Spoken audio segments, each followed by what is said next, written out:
सुप्रभात दोस्तों, welcome to S2 classes Subra Saraswati classes. तो आज की क्लास में हम आप लोगों के लिए इलेक्ट्रिक चार्जेस एंड फील्ड का लेक्चर नंबर 8 लेकर आए हैं। इलेक्ट्रिक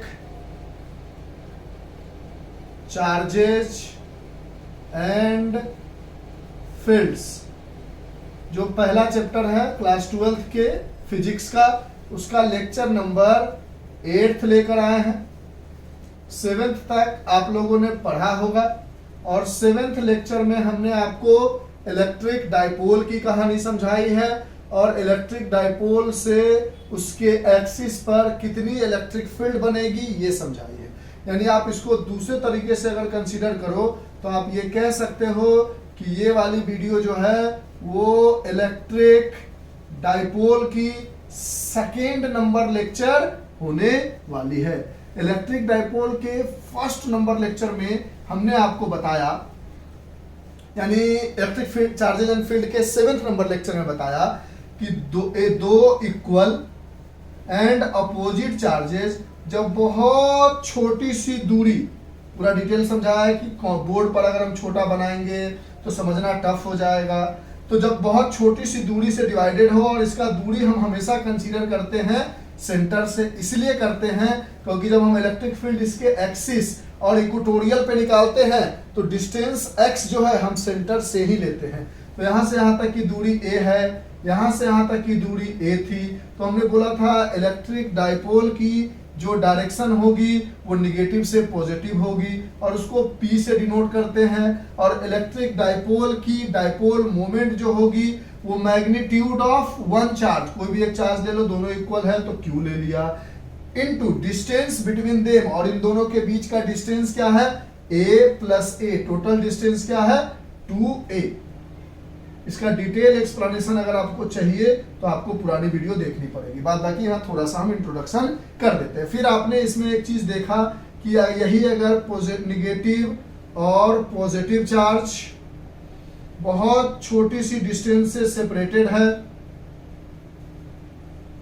तो इसके सेंटर से अगर आप x दूरी आगे बढ़ते हो इसके एक्सिस पे, इस पॉइंट P पर, तो बताओ E net eight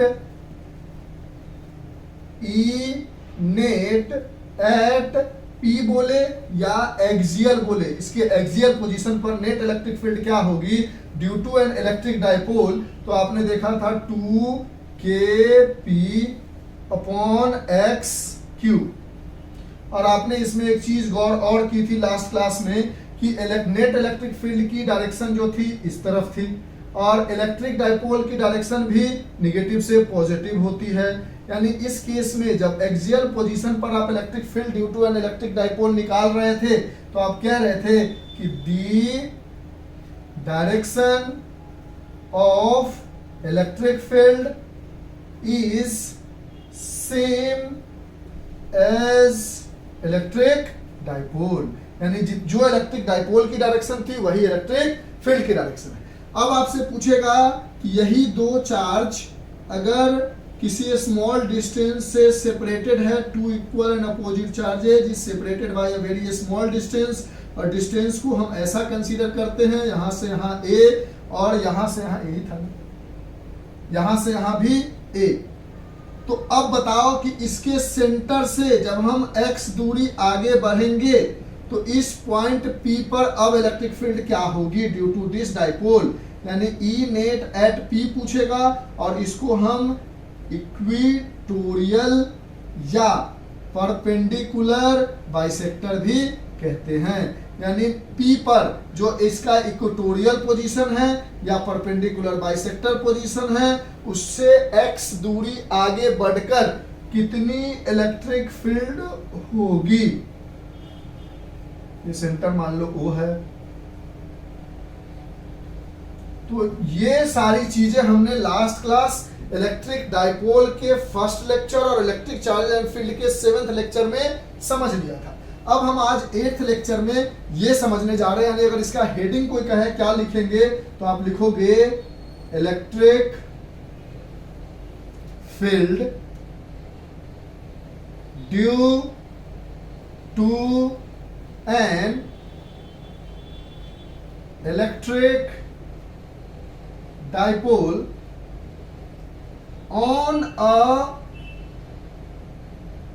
perpendicular bisector, जिसको हम इक्वेटोरियल के नाम से भी जानते हैं, electric field due to an electric dipole on a perpendicular bisector at a distance x from the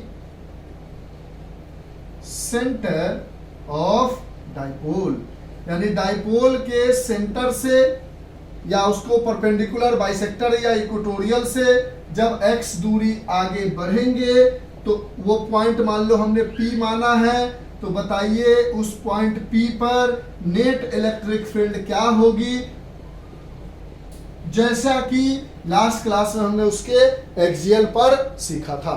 कहानी समझ में आ गई कि आज की क्लास में हम क्या करने जा रहे हैं। तो ये सारी चीजें लिख लो कि इलेक्ट्रिक डाइपोल जो हो, और ये जो ए दूरी है, ये ए बोल लो या टू ए बोल लो, ये जो distance between two equal and opposite charges है, ये वेरी वेरी स्मॉल है। और इससे भी और डिटेल में समझना है, जस्ट पीछे वाले में हमने यही चीज बताया है, उसका नेक्स्ट लेकर आए क्योंकि वो ऑलरेडी 42 मिनट हो गया था, तो 2-3 घंटे करना नहीं चाह रहे थे। तो ये सारी चीजें लिख लो आप। अब हम इसको डिराइव करके दिखाने जा रहे हैं कि इलेक्ट्रिक डाइपोल की वजह से x दूरी आगे बढ़ेंगे तो पॉइंट P पर कितनी इलेक्ट्रिक फील्ड बनेगी। ठीक है, इरेज कर दे ये बातों को, लिख लो क्वेश्चन वगैरह जो भी लिखना है आपको। आप समझ गए कहानी को। चलिए एकदम चीजों को बारीकी से समझो। हम अपनी तरफ से कोशिश करेंगे कि जितना हम समझ सके हैं फिजिक्स को पढ़ने के बाद, वो सारी चीजें आपके अंदर डाल दे, ताकि कम से कम बोर्ड में आपको अच्छा नंबर आ जाए। फिर अगर हम आपको हमारा चैनल अच्छा लगे, हमारे पढ़ाने का तरीका अच्छा लगे, क्योंकि अभी हम बहुत लोएस्ट सब्सक्राइबर बेस पे है, हिम्मत दिखा रहे हैं कि शायद आप लोगों को मेरा टीचिंग स्टाइल अच्छा लगे। अगर अच्छा लगेगा तो फिर हम जेई लेवल की भी पढ़ाई या नीट लेवल की भी पढ़ाई स्टार्ट करेंगे। अभी हम सिर्फ बोर्ड लेवल पे चल रहे हैं। तो अब जो हम डिराइव करने जा रहे हैं वो करने जा रहे हैं कि मान लेते हैं एक तरफ, समझ ही गए हो क्या डिराइव करने जा रहे हैं, माइनस क्यू चार्ज है और यहां पर प्लस क्यू चार्ज है, इसके बीच का सेंटर वो है, यहां से यहां तक की दूरी ए है, यहां से यहां तक की दूरी भी ए है। अब पूछ रहा है कि इस पॉइंट से x डिस्टेंस ऊपर बढ़कर बताइए इस पॉइंट P पर कितनी इलेक्ट्रिक फील्ड होगी, यानी E नेट एट P, जिसको आप परपेंडिकुलर बाइसेक्टर भी कह सकते हो या इसको इक्वेटोरियल भी कह सकते हो, कितनी होगी ये फाइंड आउट करनी है। तो हमने बोला ठीक है सर, पहले हम एक काम करते हैं, यहां से इसको ज्वाइन कर लेते हैं और इस दूरी को हम r मान लेते हैं। तो कहेंगे निगेटिव चार्ज की वजह से, अगर इन सबको ढक ले और सिर्फ निगेटिव चार्ज को देखे तो निगेटिव चार्ज की वजह से electric field towards the charge बनेगी, और मान लेते हैं ये चार्ज नंबर फर्स्ट है तो E1 बनेगी, और E1 क्या बनेगी, तो सर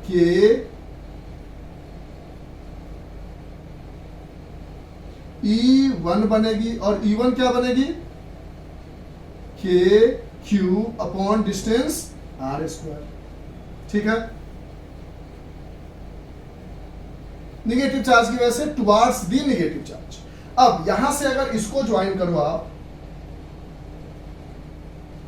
तो आप कहोगे सर ये दूरी A था, ये भी A है, ये दूरी X था तो इसके लिए भी ये X है, तो इसको अगर R माना था तो ये भी हमारा R होगा।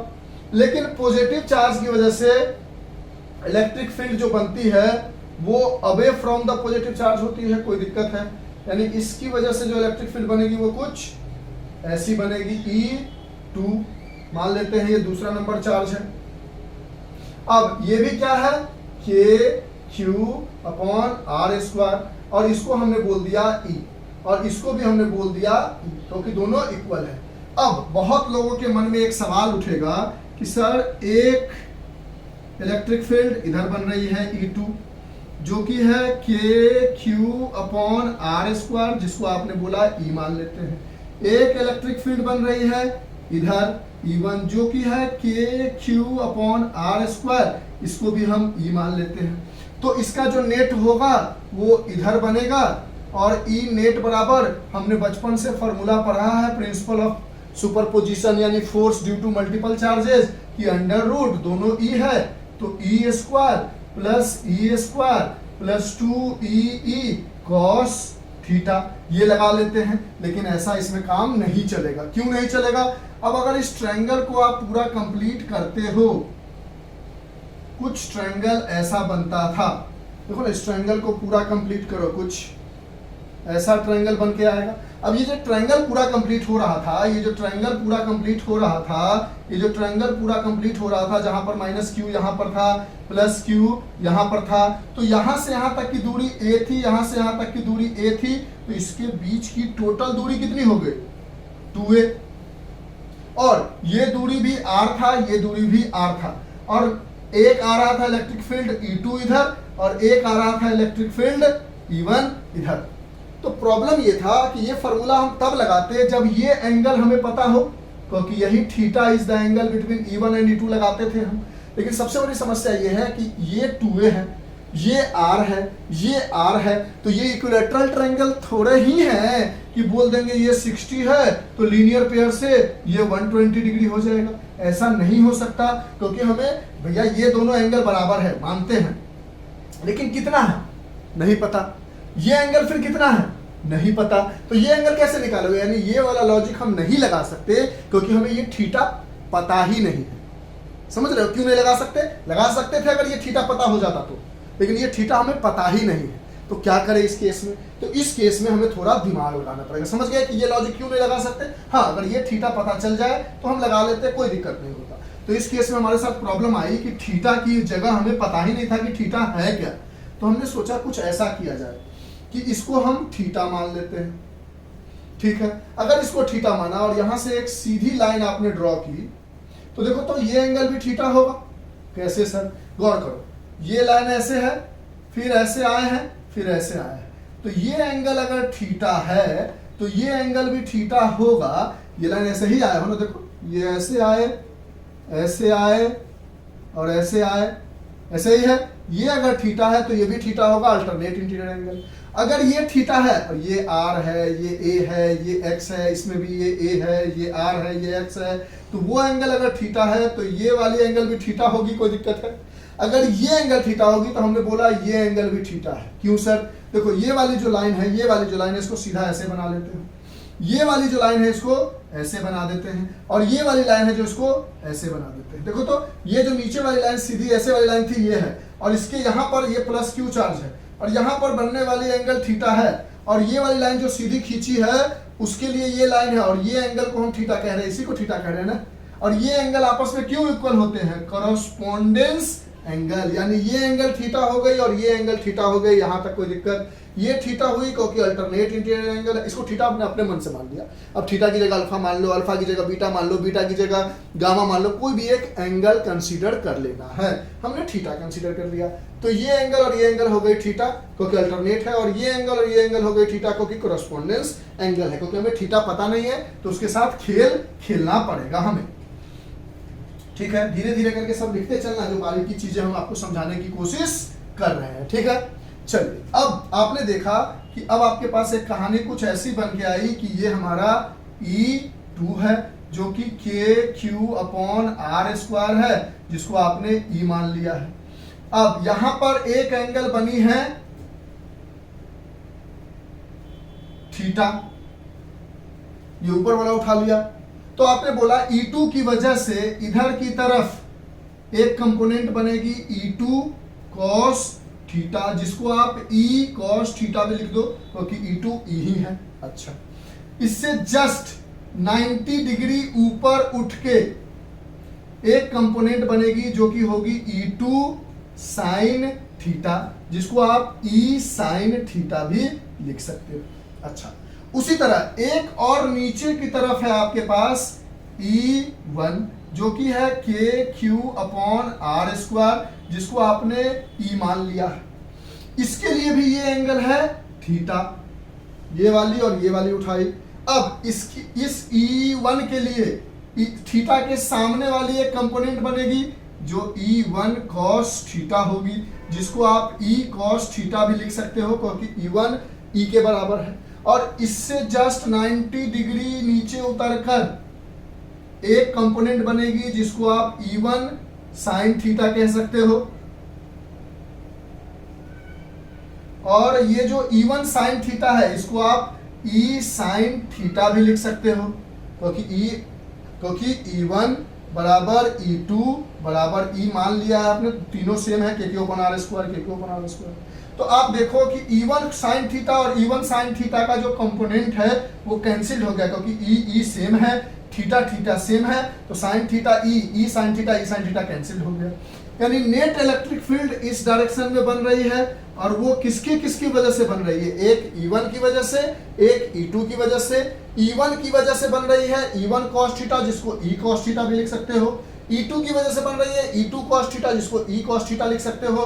तो यहां से अगर आपसे कहे कि बताओ net electric field at P क्या हो रही है, तो आप बोलोगे कि एक बार E cos थीटा आ रही है E2 की वजह से और एक बार और E cos थीटा आ रही है E1 की वजह से, यानी E1 cos theta plus E2 cos theta. E1 cos theta को भी आप लिख सकते हो E cos थीटा और E2 cos थीटा को भी आप लिख सकते हो E cos थीटा, क्योंकि E sin थीटा कैंसिल्ड हो चुकी है। इसको इरेज कर दो सर, अब खत्म। यही चीज हमें समझना था, अब तो कुछ है ही नहीं। टाइम देते हैं हम आपको लिखने का, उसमें आप लिख लिया करो। अगर कभी ऐसा हो कि टाइम ना दे तो थोड़ा सा हम हटते हैं, उस समय जाके लिख लो। अब यहां से आपके पास E नेट आ गया 2E cos थीटा। अब यहां से कहोगे 2 की जगह 2, E की जगह आया था KQ/r²। और कोई एक ट्रायंगल उठाओ, ये वाली ले लो या ये वाली ले लो, कोई भी एक उठाओ, सब वैल्यू सेम है। तो एक कोई ट्रायंगल उठा लिया हमने और हमने बोला ये एंगल है थीटा, ये दूरी है r, ये दूरी है a, ये दूरी है x। यहां पर अगर हम cos थीटा लगाएंगे तो cos theta base upon hypotenuse होती है, 90 डिग्री के सामने वाली हाइपोटेनियस होती है और थीटा के जस्ट सटा हुआ बेस और थीटा के सामने वाला परपेंडिकुलर। तो बेस है हमारे पास a, यहां से हमें मिल गया cos theta equals to a/r, डाल दिया a/r। यहां तक दिक्कत नहीं सर, इरेज करें। चल आराम से बारीकी से समझोगे, मजा आएगा। यानी E नेट ये मिल गया। अब यहां से कहोगे E नेट बराबर 2KQA, ठीक है, अपॉन R3। अब यहां से इस ट्रायंगल में फिर उठाओ इस ट्रायंगल को जो भी उठाया था, जहां पे ये एंगल थीटा था, ये A था, ये X था, ये R था, ये 90 डिग्री था। तो ये R जो है वो हाइपोटेनियस है 90 डिग्री के सामने वाला, ये परपेंडिकुलर, ये बेस। तो आपने पढ़ा है hypotenuse square is perpendicular square plus base square. यहाँ से हाइपोटेनियस की जगह लिख सकते हो R² इज परपेंडिकुलर की जगह x² प्लस बेस की जगह a²। यहाँ से आप लिख सकते हो R is equal to √x² plus a²। यहाँ से लिख सकते हो R is equal to x² plus a² और रूट को हम पावर 1/2 भी लिख सकते हैं। नहीं लिख सकते हैं? हाँ सर लिख सकते हैं, हम समझते हैं, ठीक है। ये पूरी बातें लिखो तो R की जगह हम पुट करने जा रहे हैं x² प्लस a² के पावर में 1/2। एकदम आराम से चलना है, प्यार से समझ के जाना है, ठीक है सर। तो एक चॉकलेट भी खिलाना है। यहां से बोला हम एक काम करते हैं, E नेट बराबर बाहर में लिखा K Q और 2 इंटू A को एक साथ लिख दिया। तो Q इंटू 2A अभी पढ़ा है हमने कि डाइपोल होता है charge into distance between them, और वो क्या है 2A है।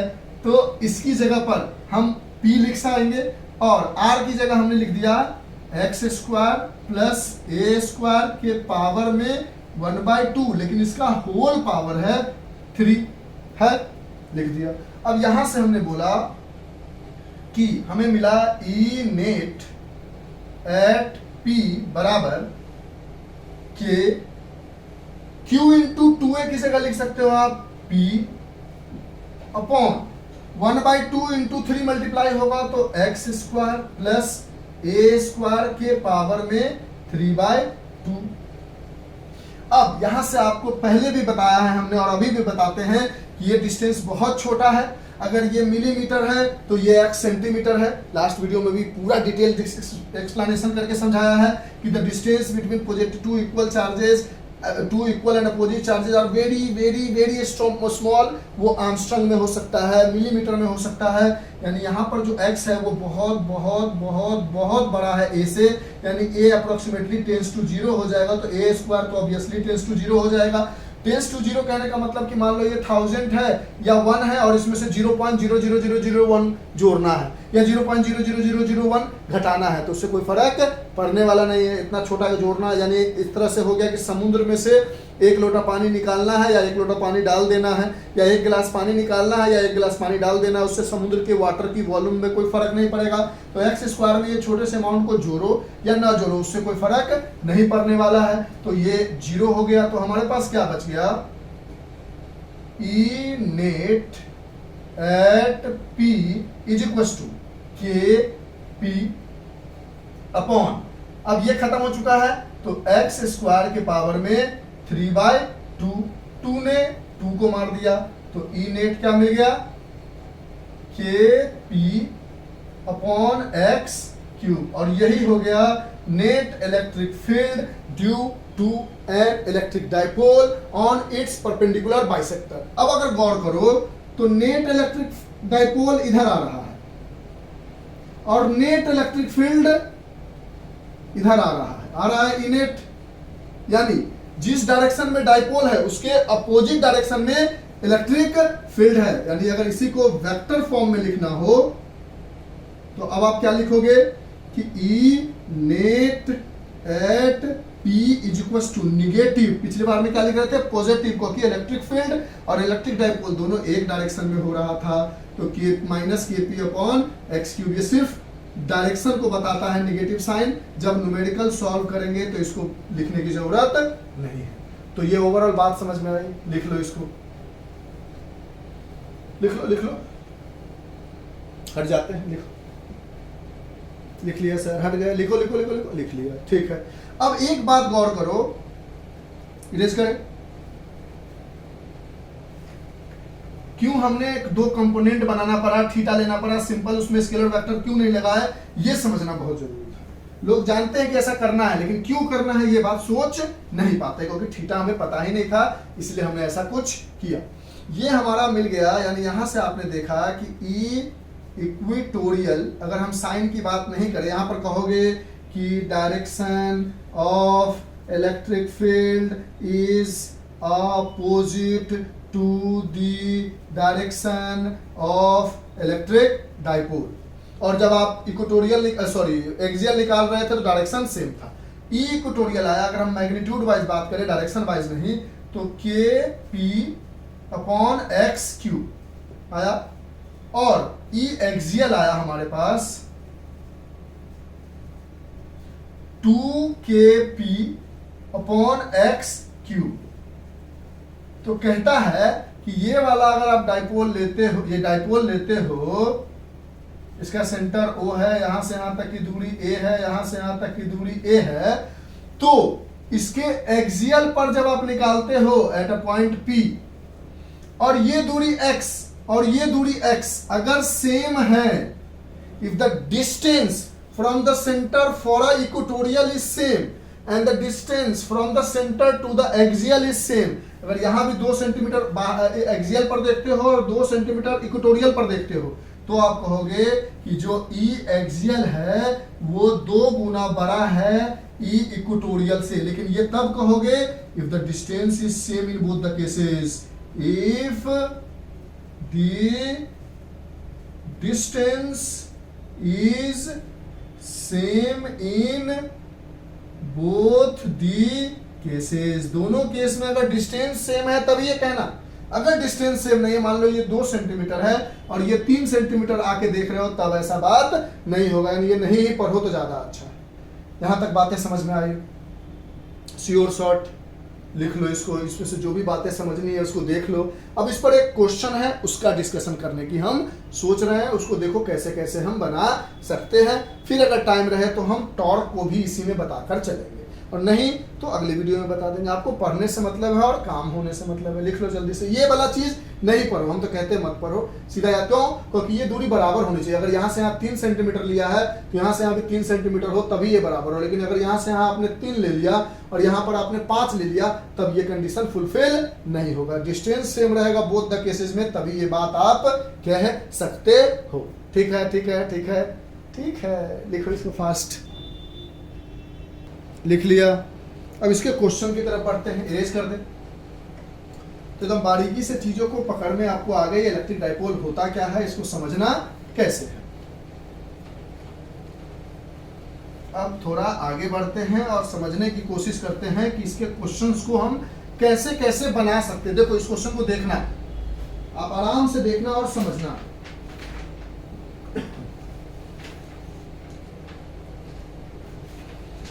जैसे ये पेज नंबर 29 का एक ही वीडियो में हम सब करने वाले थे। हमने पहले 7th नंबर लेक्चर में बोला था, लेकिन जब वीडियो लंबा जाता है तो हम रुक जाते हैं, क्योंकि आप लोग उतना लंबा देख नहीं पाते हो।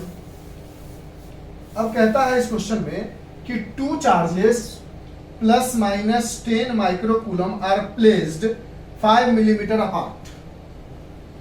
क्वेश्चन 1.10, 2 चार्जेज है तो पहले हम -10 माइक्रोकूलम ले लेते हैं, क्योंकि निगेटिव से पॉजिटिव की तरफ इलेक्ट्रिक डाइपोल होता है।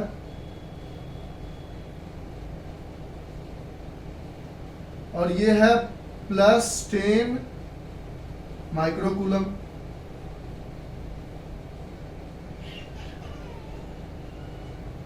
कहता है इज प्लेस्ड अपार्ट, यानी आप अगर यहां से यहां सेंटर लेते हो और यहां से यहां तक की दूरी a लेते हो और यहां से यहां तक की दूरी a लेते हो, तो 2a बराबर डायरेक्ट दिया हुआ है 5 मिलीमीटर।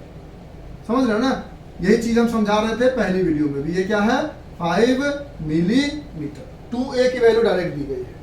अब कहता है इस क्वेश्चन में, समझ गए, 2a बराबर 5 मिलीमीटर, ये हटा दे। अच्छा, ये क्वेश्चन है हमारा कि यहां से यहां तक ये दोनों चार्जेज आपस में 5 मिलीमीटर की दूरी पर रखा गया है। अब कहता है डिटरमाइन इलेक्ट्रिक फील्ड एट, ए वाले में कहता है कि at a point P on the axis of dipole 15 centimetre from its centre O on the side of positive charge. Positive charge के साइड में 15 सेंटीमीटर दूरी, कहां से, उसके सेंटर से। कहां से, उसके सेंटर से कितना दूर लेके जा रहे हैं हम, a point P, a point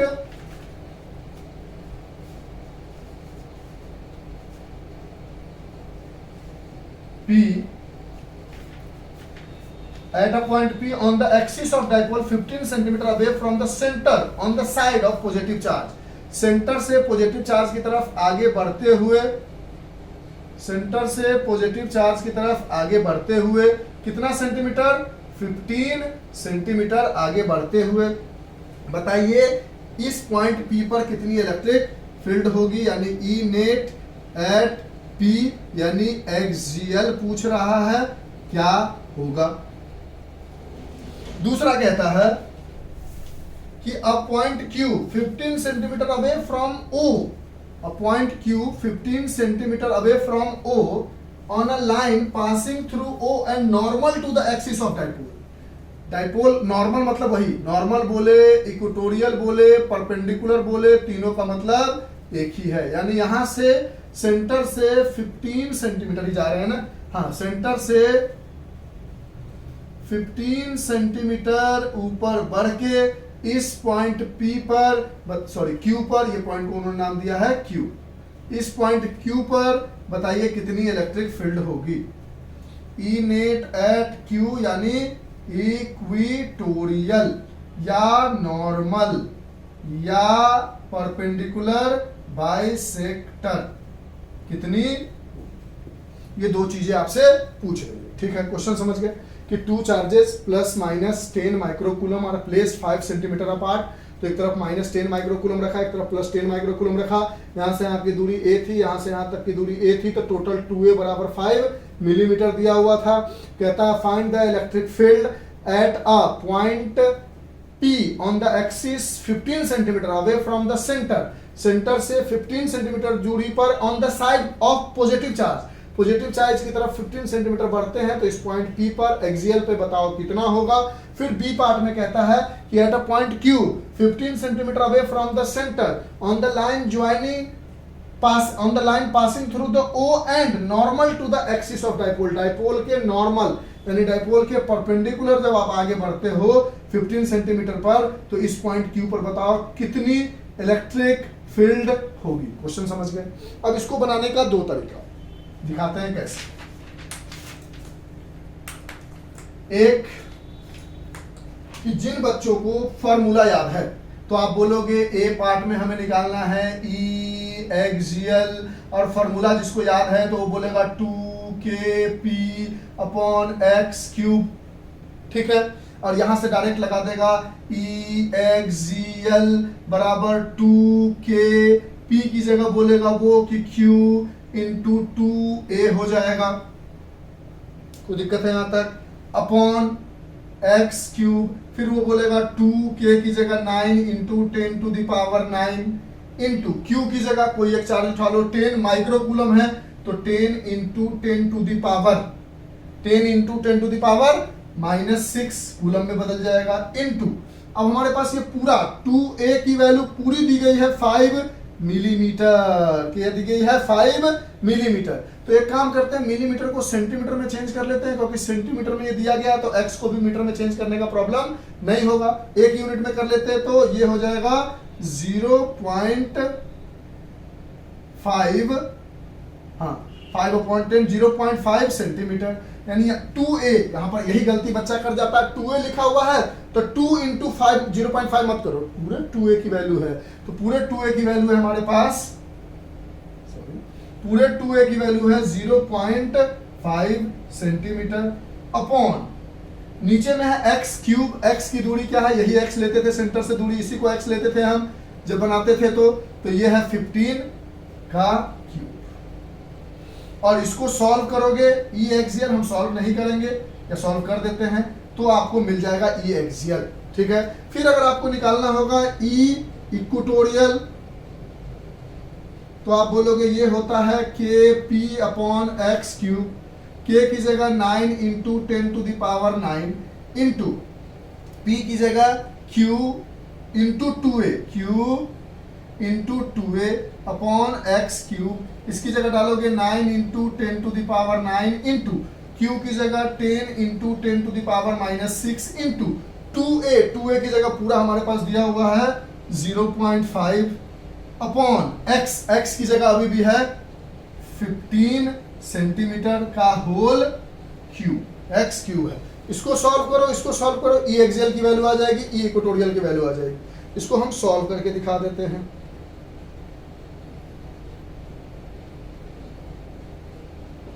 ये आ जाएगा आपको ई एक्सियल, जब आप सॉल्व करोगे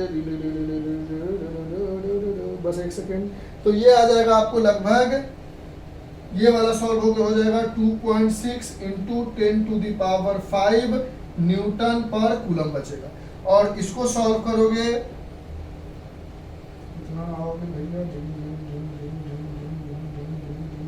ये हो जाएगा 1.33 into 10 to the power 5 newton पर कूलम। समझ गए?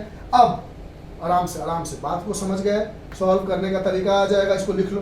फिर हम अब इसको दूसरे तरीके से, एक तो फार्मूला जिसको याद है वो फार्मूला पुट करो, और कहानी में कोई दिक्कत है ही नहीं, फार्मूला पुट किया, वैल्यू डाला, बस ये ध्यान रखना था कि ये 2a की वैल्यू है, क्यू पी बराबर क्यू इंटू 2a होता है, क्यू की वैल्यू डाली, सबको सेंटीमीटर में चेंज कर लिया और माइक्रोकूलम को कूलम में चेंज कर लिया, सॉल्व किया, काटपुट किया, हमारा आंसर आ गया न्यूटन पर कूलम में। अगर इसको मीटर में चेंज करना है तो मीटर में चेंज कर लो। बात समझ रहे हो? ठीक है। अब हम इसके कैलकुलेशन को क्रॉस चेक करते हैं, तब तक आप इसको नोट डाउन कर लो, एक बार और क्रॉस चेक कर लेते हैं। हाँ, कैलकुलेशन हमने क्रॉस चेक किया, देखो इसको भी आप मीटर में ही चेंज कर लो।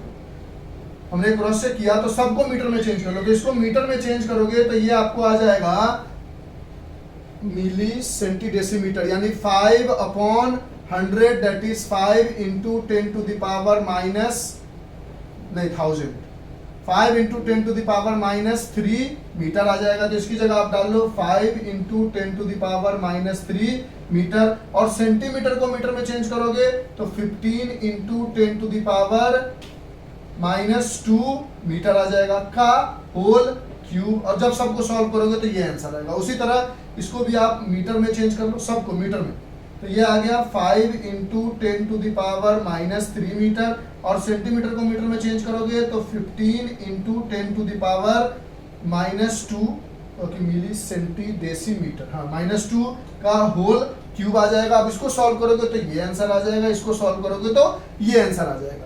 लिख लो, अब इसको एकदम मीटर में ही चेंज करना है सबको, क्योंकि बेसिक यूनिट हमेशा ध्यान रखना है, बेसिक यूनिट हमेशा ध्यान रखना है कि आपको डिस्टेंस को मीटर में रखने की कोशिश करनी है और चार्ज को कूलम में रखने की कोशिश करनी है।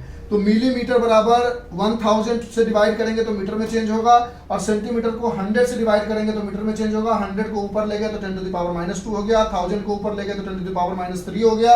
ये सारी वैल्यू डाली, इसको सॉल्व की तो इतना न्यूटन पर कूलम आ गया इलेक्ट्रिक फील्ड ऑन एक्सियल, और इतना न्यूटन पर कूलम आ गया इलेक्ट्रिक फील्ड ऑन इक्वेटोरियल। इन दोनों को क्रॉस चेक करो तो देखो, तो इसमें अगर 2 मल्टीप्लाई करते हो, एक्सियल कितना आया है आपके पास 2.6 into 10 to the power 5 newton पर कूलम एक्सियल आया है, और इक्वेटोरियल आया है 1.33 into 10 to the power 5 newton पर कूलम। अब इसमें अगर 2 मल्टीप्लाई कर दोगे तो 2 into 1.33 into 10 to the power 5 newton पर कूलम, दैट इज 3 2 जा 6, 3 2 जा 6.2 into 10 to the power 5 newton पर कूलम। और एक रिलेशन लिखवाया था कि ई इक्वेटोरियल जो होता है वो इक्वल टू, जब डिस्टेंस सेम हो, देखो ना ये भी 15 है ये भी 15 है, तो 2 इंटू ई एक्सियल आता है, और सेम चीज आया है देखो 2.6 into 10 to power 5, 2.6 into 10 to power 5, यानी जो हमारा आंसर आया है वो सही है। बात पकड़ रहे हो, यानी ई इक्वेटोरियल बराबर डिस्टेंस जब सेम हो, ये भी 15 है ये भी 15 है, तो ई इक्वेटोरियल बराबर आ गया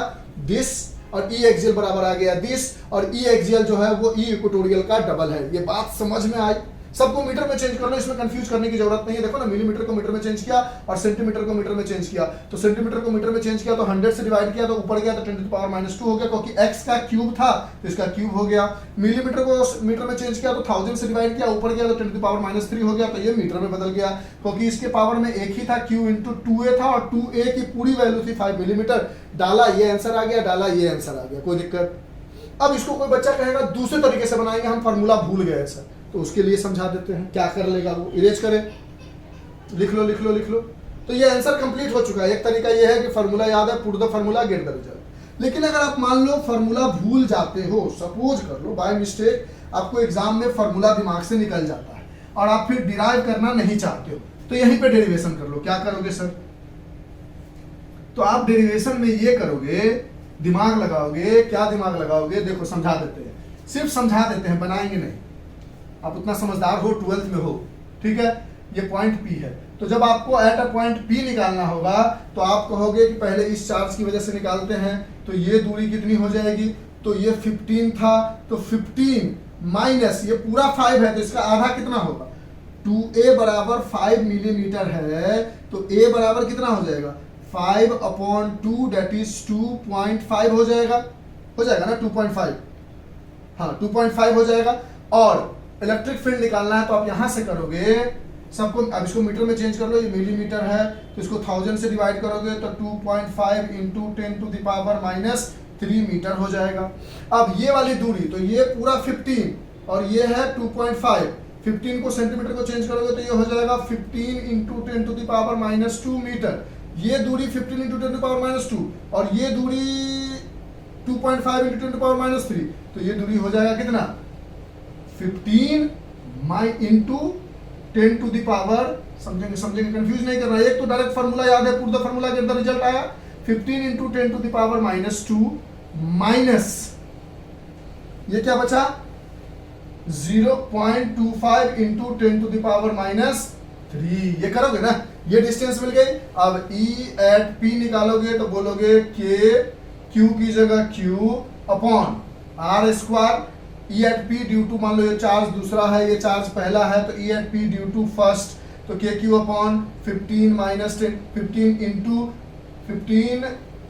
into 10 to the power minus 2 minus 2.5 into 10 to the power minus 3, और इसकी वजह से इलेक्ट्रिक फील्ड गई इधर, ये हो गई E2 की वजह से।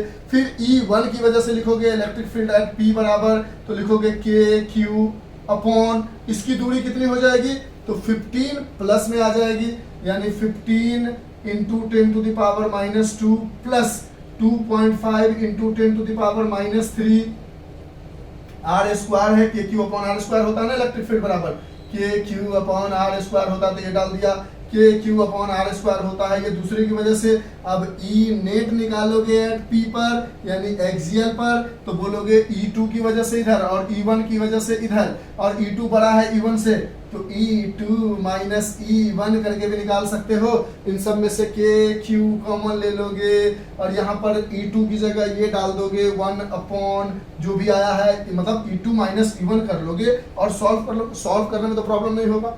फिर जब एक्सियल पे निकालना होगा, इक्वेटोरियल की कहानी समझ गया। अगर फार्मूला याद नहीं रहता तो फार्मूला याद होता तो डायरेक्ट अप्लाई करोगे, क्योंकि ये थोड़ा सा कॉम्प्लिकेटेड और टफ हो जाएगा आपके लिए। ठीक है, इरेज करें और समझा देते हैं इसको, थोड़ा आगे बढ़ जाओ सर। देखो देखो देखो, एकदम घबराना बिल्कुल नहीं है, थोड़ा बोरिंग इरिटेटिंग नहीं समझना, आराम से समझना है। अब यहाँ से E2 माइनस E1 करोगे तो ऐसे लिख लोगे, ई नेट बराबर E2 और E1 में के क्यू बाहर निकाल लो ब्रैकेट में, यहाँ पर बचा ये, यहाँ पर बचा ये, a minus B A plus B, यानी डायरेक्ट एलसीएम लो, या फिर लिखोगे 1 upon 15 into 10 to the power minus 2 plus 2.5 into 10 to the power minus 3 का होल स्क्वायर, फिर माइनस आगे जाओगे तो यहाँ पर 1 upon 15 into 10 to the power minus 2 minus 2.5 into 10 to the power minus 3 का होल स्क्वायर ब्रैकेट क्लोज। फिर इन दोनों का एलसीएम लोगे तो बोलोगे a प्लस, ये पूरा a, ये b तो a प्लस b, ये पूरा a, ये b तो a माइनस b, यानी 15 into 10 to the power minus 2 a square minus 2.5 into 10 to the power minus 3 B square, और इसका होल स्क्वायर है तो इसका होल स्क्वायर दोगे तो यहाँ बचेगा 15 into 10 to the power minus 2 minus 2.5 into 10 to the power minus 3 का होल स्क्वायर, माइनस ये फिर आएगा 15 into 10 to the power minus 2 plus 2.5 into 10 to the power minus 3 का होल स्क्वायर। अब इसको सॉल्व करोगे, इसको सॉल्व करोगे, इसको सॉल्व करोगे, और जो आएगा वो आंसर हो जाएगा। अगर फॉर्मूला भूल जाते हो, ये बैकअप प्लान है, लेकिन ये कभी मत करना, बहुत कॉम्प्लिकेटेड जाएगा।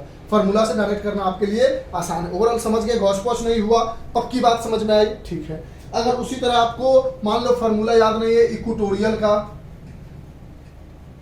इरेज करें, हाँ सर कर दो। अगर मान लो आपको इक्वेटोरियल का फॉर्मूला याद नहीं है तो यहाँ से बोलोगे, पहले तो आपको देखो क्या करना पड़ेगा, यहाँ से यहाँ तक की दूरी r निकालनी पड़ेगी, तो बोलोगे ये है 2.5, ये है 15, सबको चेंज करोगे, फिर यहाँ से r बराबर under root 15 into 10 to the power minus 2 का square plus 2.5 into 10 to the power minus 3 का स्क्वायर, ये r निकालोगे, जो r यहाँ पे आएगा वही r यहाँ पे होगा। फिर फार्मूला लगाओगे तो उसी तरह बोलोगे कि पॉइंट Q पर एक इलेक्ट्रिक फील्ड दूसरे की वजह से बन रही है, एक पहले की वजह से बन रही है, ये एंगल थीटा लोगे, ये एंगल थीटा लोगे, इसको बोलोगे कि ये 2e cos थीटा बन के आता है, साइन थीटा वाला कैंसिल हो जाता है। सब चीज जितना डेरिवेशन करके समझा है ना, वो सारी चीजें डिजिट के साथ आपको डेरिवेशन करनी होगी।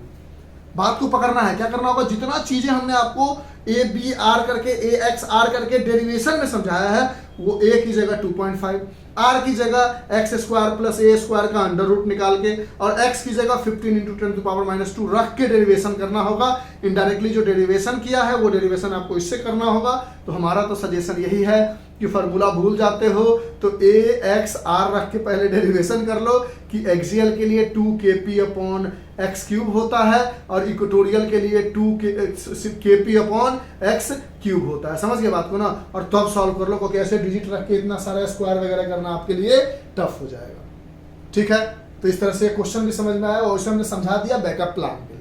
अब इसको नोट डाउन कर लो, लिख लो, बनाने का ट्राई करो कि अगर आप बना सकते हो, नहीं तो आप डायरेक्ट फार्मूला के अकॉर्डिंग चीज़ों को कर सकते हो। ठीक है, लिख लो, देखें कितना टाइम हुआ।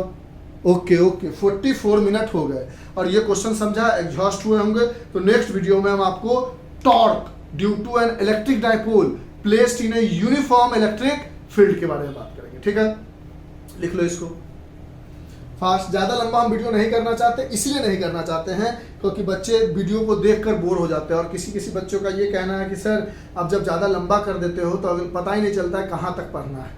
तो अगर वीडियो होगा तो पता चलेगा ना कि ये हमने कंप्लीट कर लिया, अब ये करना है। तो सॉरी, कुछ बच्चों को लॉन्ग अच्छा लगता है, किसी को शॉर्ट अच्छा लगता है। तो जब हमारे सब्सक्राइबर बेस या चीज़ें अच्छे तरह से यूट्यूब रन करने लगेगी तो according to the situation, according to the demand हम वीडियो को बनाएंगे। आप लोग बताना कि आप लोगों को वन शॉट अच्छा लगता है या फिर ऐसे पार्ट बाय पार्ट अच्छा लगता है। जैसा बोलोगे वैसा करेंगे।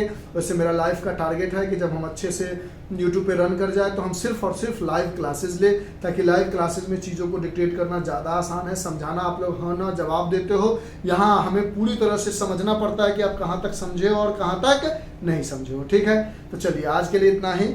Bye, have a nice day, enjoy, take care, stay home and stay safe. Next इसके जस्ट वीडियो में मिलते हैं torque due to an electric dipole when it is placed in a uniform electric field. ठीक है, torque के बारे में पढ़ेंगे, फिर डाइपोल की कहानी खत्म, फिर फ्लक्स और गॉस लॉ पे आएंगे। और जब फ्लक्स और गॉस लॉ हो जाएगा तो फिर हम आगे बढ़ेंगे और गॉस लॉ के एप्लीकेशन पढ़ेंगे और ये चैप्टर कंप्लीट हो जाएगा। Bye, have a nice day, enjoy, take care, stay home and stay safe. Bye. और कोई भी डाउट हो कमेंट करके पूछ लो आप। बाय।